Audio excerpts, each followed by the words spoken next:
那错了是不是？姐妹，装不你上一单打，打破你了。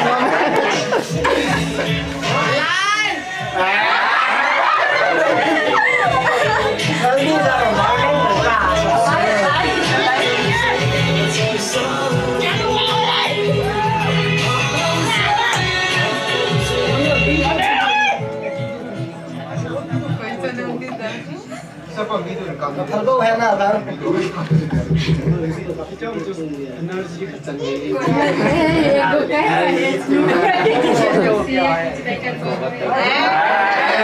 Ay, buong taon ka. Ikaw lang ka,